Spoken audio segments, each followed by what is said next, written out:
আসসালামু আলাইকুম রহমতুল্লাহ বারাকাতুহু। হায়রে প্রবাস পেজ থেকে আমি শাহ আলম আছি আপনাদের সাথে। আজ আমি আলোচনা করব টয়লেট ব্রাশ নিয়ে। আমার হাতে যেটা দেখতে পাচ্ছেন এটার নাম হচ্ছে টয়লেট ব্রাশ। এটার সাথে যখন এই জিনিসটা সংযুক্ত হয়ে যাবে তখন এটার নাম হয়ে যাবে টয়লেট ব্রাশ সেট। এটার নাম টয়লেট ব্রাশ। যখন এই জিনিসটার সাথে এটা সংযুক্ত হবে তাহলে এটার নাম হয়ে যাবে টয়লেট ব্রাশ সেট। তাহলে এখন আমরা বুঝতে পারলাম টয়লেট ব্রাশ কাকে বলে এবং টয়লেট ব্রাশ সেট এটা কাকে বলে। এখন এটার কাজ কি? কমোটের ভিতরের অংশটা যেটা আছে ওটাকে ইংলিশে বলা হয় বয়াল।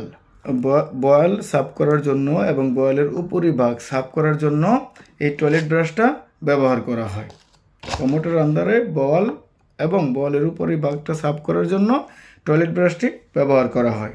তাহলে আজ আমরা জানলাম টয়লেট ব্রাশ কাকে বলে, টয়লেট ব্রাশ সেট কাকে বলে এবং এটা কি কাজে লাগে। আসসালামু আলাইকুম রহমতুল্লাহ বারাকাতুহু।